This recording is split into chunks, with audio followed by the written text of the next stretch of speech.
Hi, folks. Wow, what a week. What a week. Look, this is the results of the week. Look who's here. If you've been following along, you know who that awesome human is. This video is all about the week that got us to this state. From starting the process of processing our apples, to batch cooking our little spin on shepherd's pie, to all the little bits and bobs that we did all week to prepare for winter. I hope you enjoy the video. After the long but pleasant road trip from New Brunswick back to Ontario with my mom, I promptly got on a train and headed into Toronto because I had a booking in the studio. For those of you who don't know, I'm also a professional animation voice actor, and I have the opportunity to go into the studio and actually coach a young actor. And when I got home that night, we celebrated my sister and my brother-in-law's birthdays by having a little dance party. Well, the ladies had a dance party. What you doing, Mom? I'm sorting them out. Do you think there was anything I could have said that would have stopped you from getting down on your hands and knees and doing this? No. You heard it here, folks. I did not make my mother get down on the ground to sort. She made up her mind that she was going to take care of it and get the job done. And That's my mom in a nutshell. Fear not, friends. I offered to put the box up on the counter, but my mom preferred to get down on the ground and get the job done. Thanks, Mommy. You're welcome.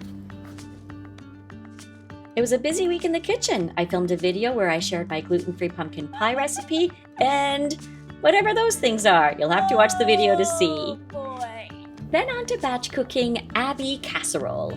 You might be more familiar with the original version, shepherd's pie, but we had to make an adjustment to the recipe because Abby can't eat corn. But we first started with making the mashed potatoes. I added a sprinkling of garlic scape powder with the leftover evaporated milk from the pumpkin pie recipe, some salt, and I added pepper at some point.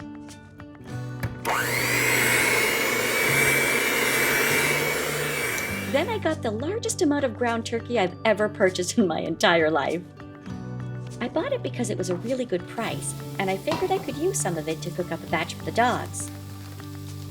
I didn't use any seasoning or oils, I simply used water.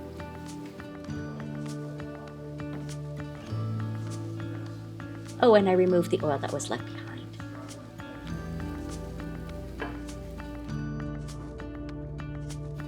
Then it was on to Abby Casserole. Oh, and those are the scallions that I grew this summer.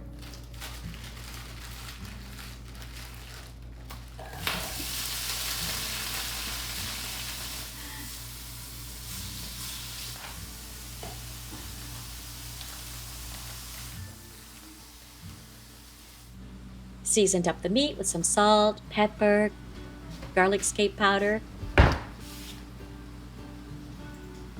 And my mom came to show me a funny video she saw online. Oh, that's terrible.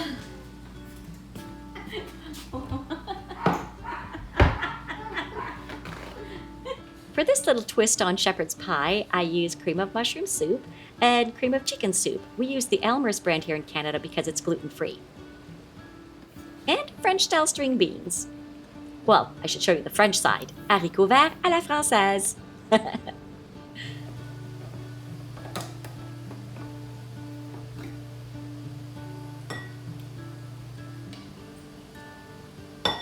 I always reserve the liquid from my vegetables in case I might need it throughout the recipe, and I always do with Abby Casserole.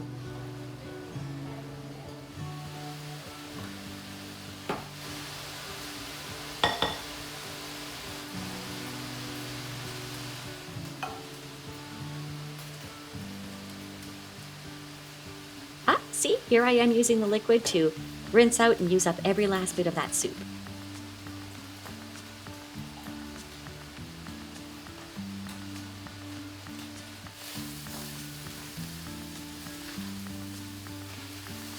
I also used it to deglaze my pan. That way we were able to get all the brown bits up and add a lot more flavor to the meat.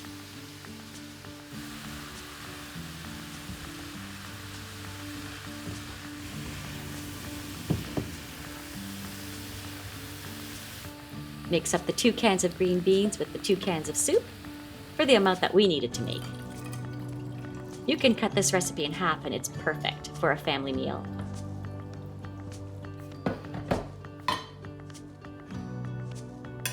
And then you just layer it like shepherd's pie. So first you add the meat.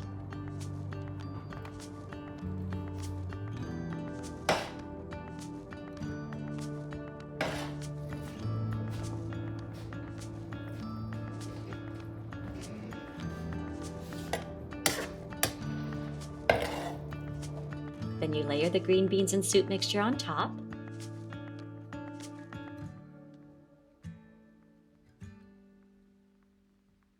Then you top it all off with the mashed potatoes. And yes, I resorted to using my hands because the potatoes were cold at this point and stiff and completely unmanageable. But I promise my hands were clean. I bake it at 350 for approximately 30 minutes or until it's bubbling around the edges and golden on top.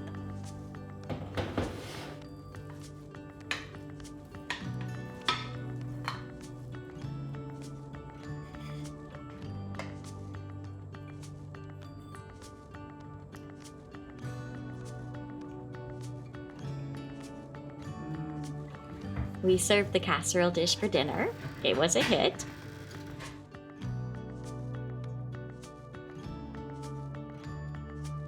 And the cubes went into the freezer.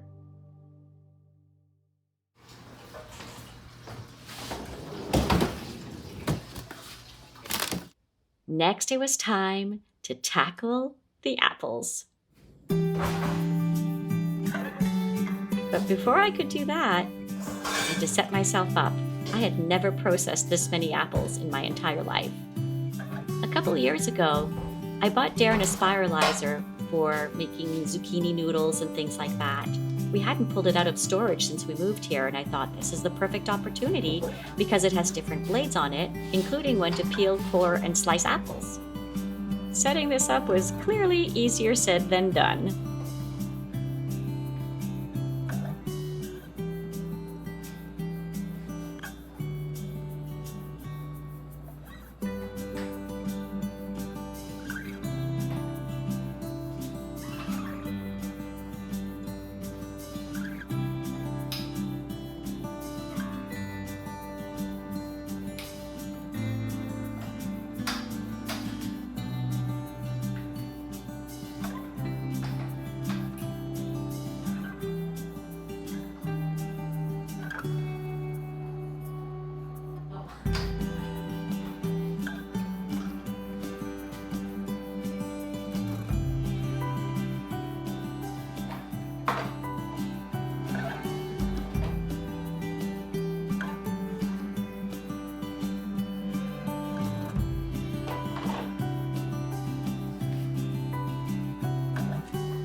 The first blade I put in was too small and it didn't take the whole core out, so I had to switch it out. Test number 2. And it failed. The apple stopped rotating, but the arm kept digging into it, turning it to mush. I need a second bowl. This became a recurring theme throughout the entire process. Working? Yeah, it's not.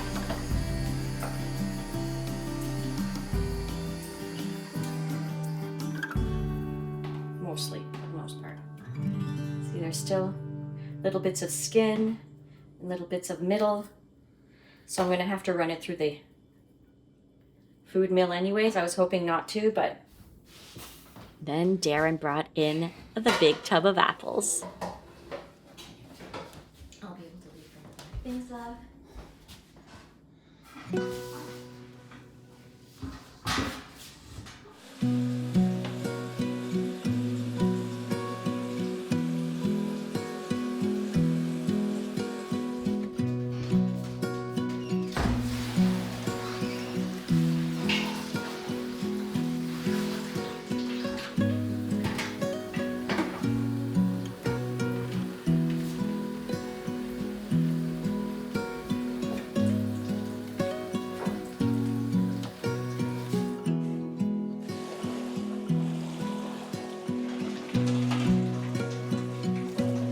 On the second pour, water came shooting out of the spigot and overshot the bucket.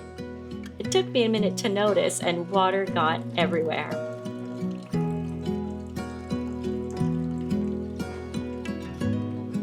So I washed apples and the floor at the same time. Gotta look on the bright side.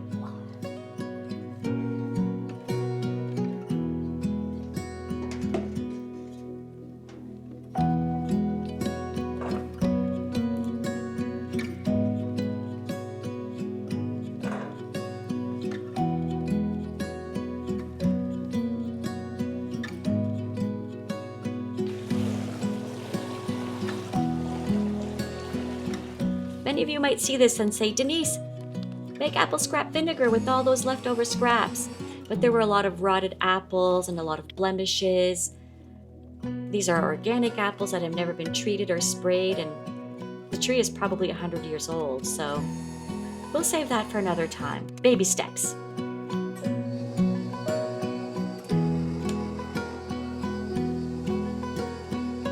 Oh, see, there you go, it failed. The apple stopped rotating.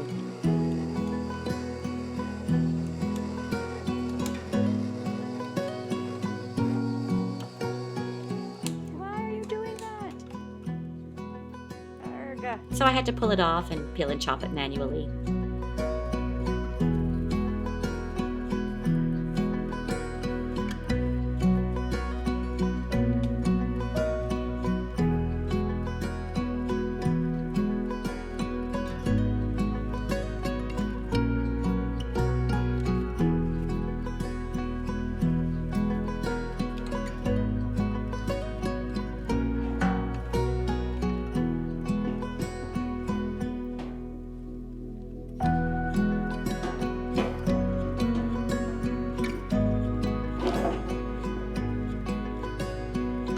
Added some lemon juice.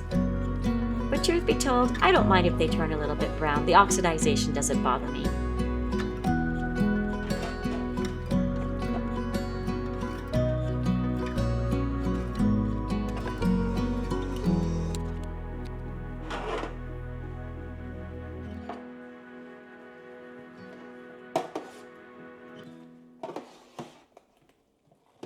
Now, I wasn't quite done, but my mom and I had somewhere to be. We were going to be getting into the Christmas spirit at a nearby town. The apples would have to wait. Christmas DJ!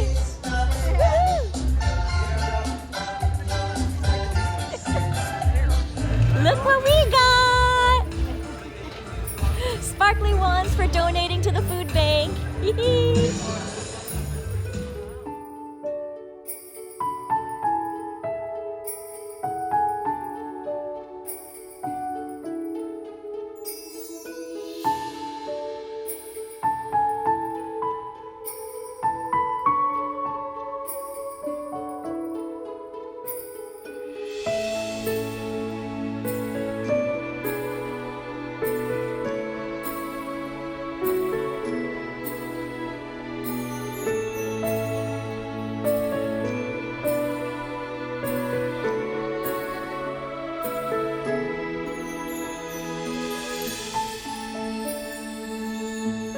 We walked through the crowd so we could see Santa and all the Christmas lights go on.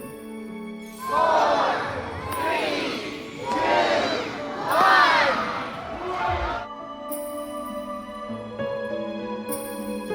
1. Every single window in that building has a lit up wreath in it, but they didn't go on.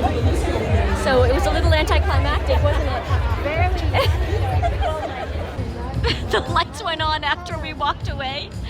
You know, these special events in these communities are all run by volunteers. So if an extension cord wasn't plugged in, who cares? My mom and I had a lovely evening together, and it totally got us into the Christmas spirit.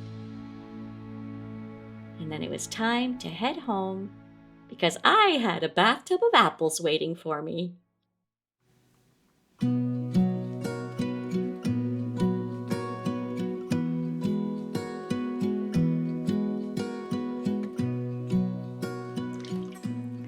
Never gonna finish, I'm never gonna finish. Apple is too soft. This apple is too soft. It started to feel like for every good peel and core, there were 5 bad ones. It felt like it was taking forever.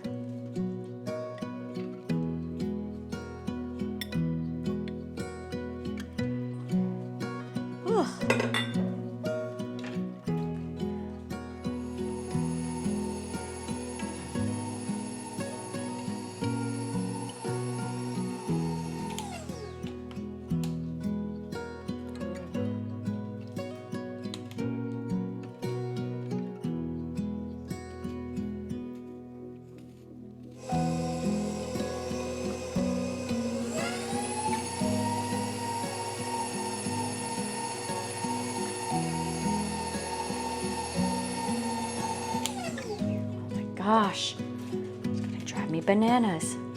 It's gonna drive me apples.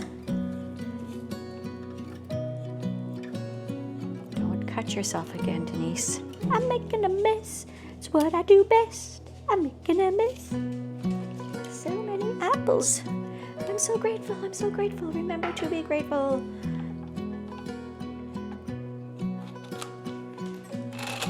Oh, that's not gonna get the core out at all. Oh well. Good enough. There comes a point where standards get lower. I love my apples. I love my apples. I love my apples. I'm so grateful. I'm so grateful. I'm so grateful.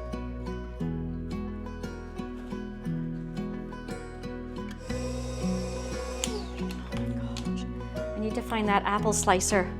I'm gonna lose my mind here.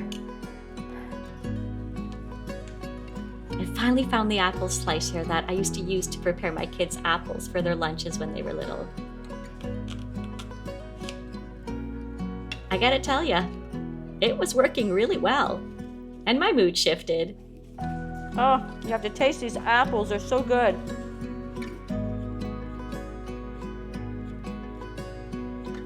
Now, truth be told, even though the manual slicer seemed to work better than the electric one, I don't think I would have gotten through that entire tub of apples, peeling and slicing them myself. So, using both of them turned out to be the best combo. Little snacks for you guys as you watch your movie. Do you want some more?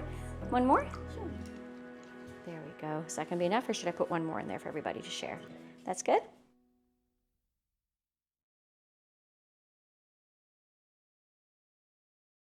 Now, while I was busy in the kitchen, Darren was doing stuff outside, putting out shovels, setting up a winter dog run, which will be especially helpful for my mom's senior dog. And we've left the hoses out for a sunny day that's coming to defrost them and put them away. You see that hole in the glass? We fixed it. Using 2 cell phone screen protectors and some caulking, and the tape that the previous owners left on there. We can't change the window pane right now, but the view is still beautiful if you don't look at the bottom left-hand corner of the window. And the last of the patio furniture came in for the winter.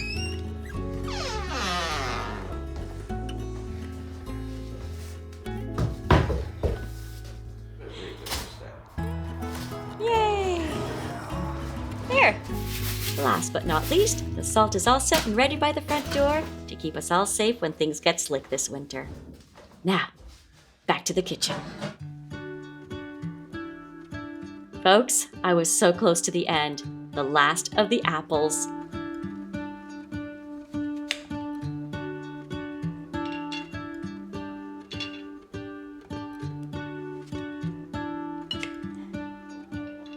That dirty water.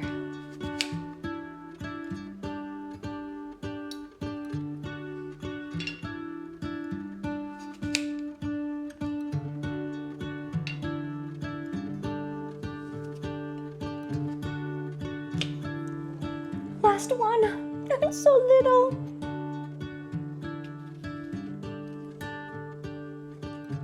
Right, last apple of the season.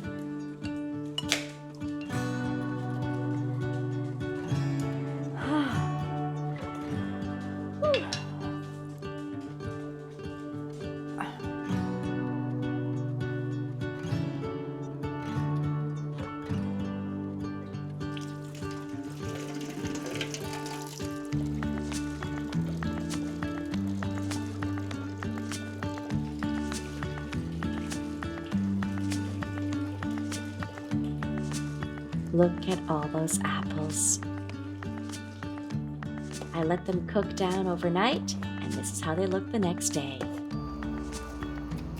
Next up, I'll be running them through the food mill and making apple butter, but that'll be for another video. Before calling it a day, it was time to vacuum seal the individual portions of Abby Casserole to send Abby back to university with.